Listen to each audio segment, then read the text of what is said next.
69,000 सहायक शिक्षक भर्ती के संग्राम में सुप्रीम कोर्ट ने हाई कोर्ट के आदेश पर रोक लगा दी है।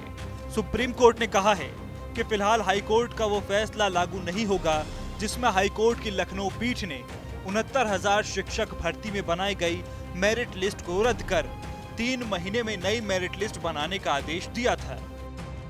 उच्चतम न्यायालय ने हाईकोर्ट डिवीजन बेंच के फैसले को एक तरह से स्टे कर दिया है और ये बोला है कि आप लोग रिटर्न सबमिशन फाइल करिए, ये मैटर हम डिटेल में सुनेंगे। कहीं ना कहीं देखा जाए तो डिवीजन बेंच ने बहुत सारे शिक्षक जो जनरल कैटेगरी थे उनको कहीं ना कहीं रीड्रॉ करने के लिए बोलने से उन पे एक संकट था।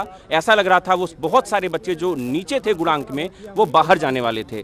तो माननीय उच्चतम न्यायालय ने कहीं ना कहीं आज उस पर स्टे कर दिया है और ये बोला है ये मैटर पहले फाइनली सुना जाएगा, उसके बाद ही कोई लिस्ट ड्रॉ की जाएगी और उसको इम्प्लीमेंट किया जाएगा।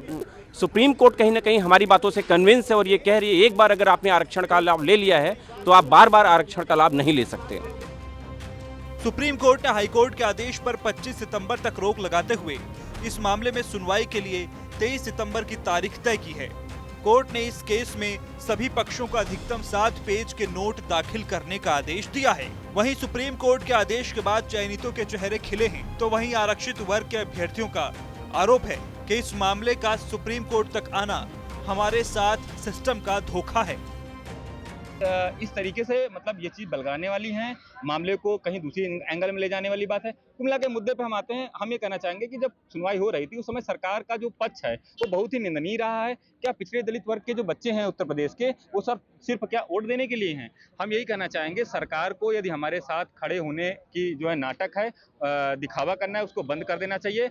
23 यदि हमारे साथ खड़े होना चाहते हैं तो 23 तारीख को एक बड़ा पैनल खड़ा करें और हमारे पक्ष में बहस करवाएं। वकीलों का पैनल खड़ा करें और हमारा पक्ष उनका रखना चाहिए था कि हाई कोर्ट से आदेश आया है, उस आदेश पर हम इस तरीके से कार्रवाई कर रहे हैं।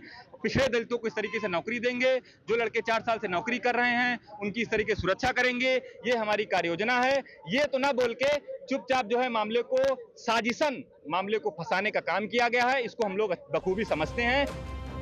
वहीं सुप्रीम कोर्ट के इस आदेश के बाद लखनऊ में फिर कलेश शुरू हो गया है। आरक्षित वर्ग के अभ्यर्थियों ने बीजेपी के ओबीसी नेताओं के घर का घेराव फिर से शुरू कर दिया है।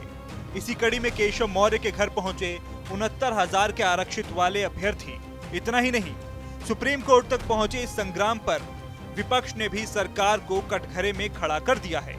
चंद्रशेखर से लेकर अखिलेश यादव तक सभी ने सरकार पर दोहरा खेल खेलने का आरोप लगाते हुए कहा कि जो काम 3 दिन में हो सकता था उसके लिए 3 महीने का इंतजार करना जानबूझकर मामले को लटकाने की चाल है। बहरहाल सुप्रीम कोर्ट के आदेश के बाद जहां चयनित शिक्षकों को राहत मिली है, तो वहीं 4 साल से नौकरी के लिए लड़ रहे आरक्षित वर्ग के अभ्यर्थियों के लिए लड़ाई अभी लंबी होती दिख रही है। कुल मिलाकर हाई कोर्ट के बाद सुप्रीम कोर्ट पहुंचे इस केस में अब नया कलेश मचना तय है। सवाल यह है कि 69,000 का अटक गया मामला, क्या सरकार के पास है कोई फॉर्मूला